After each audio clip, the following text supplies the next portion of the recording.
Drop out rate बढ़ेगा।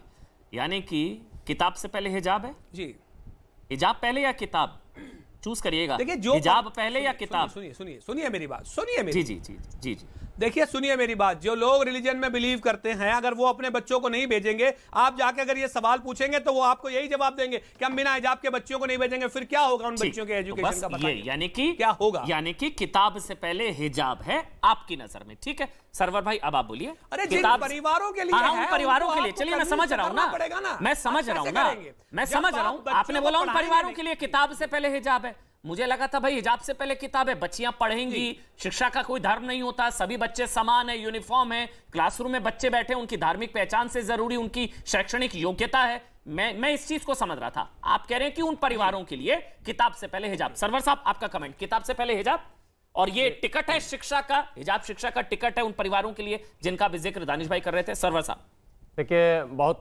संक्षेप में मैं 2-3 बात कहूंगा। ऑब्जर्व किया है वो तो। जी एग्जैक्टली, मैं इसलिए पक्ष ले रहा हूं सबका। बोलिए आप, सरवर साहब को स्क्रीन पर जब इस्लाम की बात आए तो मैं समझता हूं कि सबसे पहले कुरान की बात ही आएगी, और कुरान की बात जब आएगी तो कुरान की सबसे पहली आयत है इक़रा बिस्मि रब्बिकल लज़ी खलक़, पढ़ने की बात। और सिर्फ इक़रा बिस्मि तक मामला नहीं है, कुल हल यस्तविल लज़ीना यालमून वल्लज़ीना ला यालमून, और ऐसे कई आयात हैं।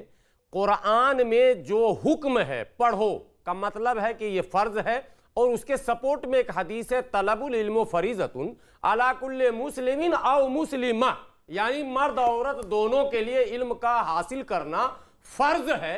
जबकि नकाब या पर्दा जो है इसको फर्ज के ज़ुमरे में नहीं रखा गया। सपोज दैट, हालांकि कोर्ट में पेश नहीं हो पाएगा क्योंकि बार बार ये बहस में बात आ रही कि एसेंशियल पार्ट है या नहीं पार्ट। और एक बात और बोल लेने दीजिए, फिर मैं सब जवाब बोलिए। एक बात और, इस डिबेट में कई बार हमारे मुस्लिम पैनलिस्टों ने सिख धर्म को घसीटने की कोशिश की।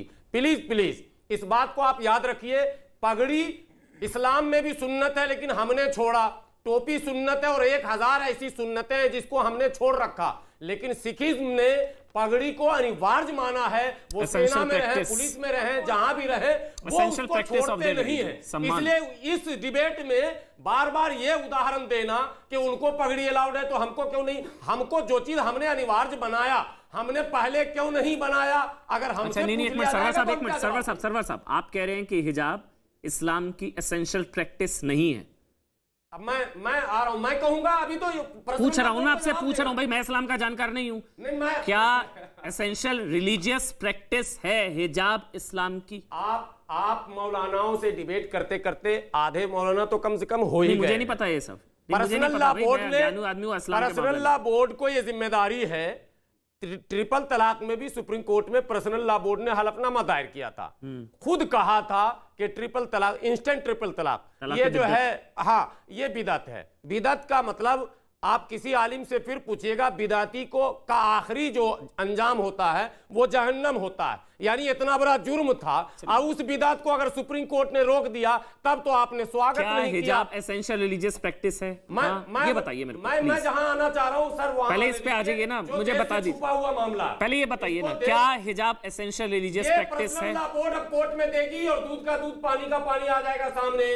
पर्सनल लॉ बोर्ड के पास सारा सेटअप है, वो अब सुप्रीम कोर्ट में ये बताए, सुप्रीम कोर्ट को संतुष्ट करे कि एसेंशियल प्रैक्टिस है या नहीं, और अगर है तो इतने दिनों से इस पर बहस आपने क्यों नहीं की? ये बहस भी सरकार को ही छेड़नी पड़ी, वो भी भाजपा की सरकार को। एक बात लेकिन अहम बात, एक भारतीय कंटेस्ट में गुरु, हम लोग को बचपन में पढ़ाया गया था हिंदी में, गुरु गोविंद दो खड़े काको लागू पाए, अब बलिहारी गुरु प्रेम को कि गोविंद दियो बताए। अरे साहब, जब पढ़ोगे ही नहीं तो क्या एसेंशियल पार्ट है, क्या नहीं है, क्या सुन्नत है, क्या फर्ज है, क्या वाजिब है, खुदा को कैसे पहचानोगे? इसलिए ड्रॉप आउट का जो लोग ड्रॉप आउट का ड्रामा कर रहे हैं, जो लोग वो इस्लाम के दुश्मन है, मुसलमानों के दुश्मन है, 17,000 उन बेटियों को जाहिर रखने का ठप्पा उनके ऊपर पड़ेगा। और ये बर्क साहब जो बार बार कह रहे हैं आवारगी देखनी है तो गांव समाज में जाकर देखिए कैसे है। आराम से, क्या मजहब सिखाता है हिजाब की वजह से बच्चियों को शिक्षा से वंचित रखना? सवाल को समझिएगा, हिजाब की वजह से शिक्षा से वंचित रखना क्या ये मजहब सिखाता है? किताब से पहले हिजाब को रखना? देखिए मैं हाजी मेहरदीन, अमन जी, मैं एक बात कहना चाहूंगा ये देश को आजाद हुए 75 साल हो गए, सालों से लड़कियां जो है हिजाब पहन के स्कूल में जा रही थी। कर्नाटक में कुछ लोगों ने, जब एक लड़की जा रही थी स्कूल में, तो उन्होंने जय सिया राम के नारे लगाए, उन्होंने अल्लाह अकबर कह दिया। तो इस बात को लेकर लोग कोर्ट चले गए, धीरे धीरे मुद्दा बनाया गया, तब कि ये मुद्दा है कुछ नहीं।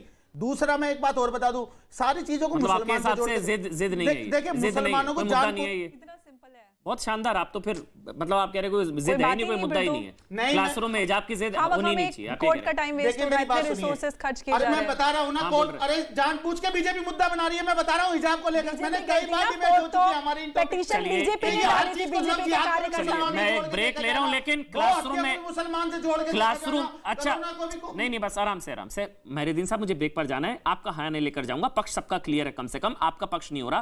क्लासरूम में हिजाब की जिद सही या नहीं? बिल्कुल सही है, जाने चाहिए हिजाब पहन के। आप कैसे रोक देंगे? हमारे अधिकार नहीं है। अभी आप कह रहे थे कोई मुद्दा नहीं है। क्या कहा मैं बता देता हूं, बिना चीखे भी बात होती है। ऑडियो पहनने से किसी का मौलिक अधिकार। माजी हैरदीन सुनिए, ऑडियो में आवाज उतनी जाएगी। आप तो फिर अभी आप कह रहे हैं कोई मुद्दा नहीं है। अच्छा मेरी बात पूरी, अभी आप कह रहे थे कोई मुद्दा नहीं, अब आप कह रहे हैं कि वो जिद है। मैं पूरी बात तो कह लूं, जब तो आप जो है सवाल करेंगे। मैंने कहा जब वहां पर कोई कड़ा पहन सकता है, कोई बिंदी लगा के जा सकता है, तो क्या लड़की क्या हिजाब नहीं पहन सकती? अगर कोई अपनी इच्छा से कोई बच्ची हिजाब पहनना चाहती है, देखिए जनरल एक्सेसरीज तक तो अलाउ नहीं होती। थोड़ा सा ब्रेक ले रहा हूं, ब्रेक के बाद आप से शुरू कर लूंगा। हाजी मेहरुद्दीन साहब, ब्रेक की मजबूरी है, ब्रेक की मजबूरी। थोड़ा सा ब्रेक ले रहा हूं, तुरंत हाजिर होंगे। थोड़ा सा ब्रेक।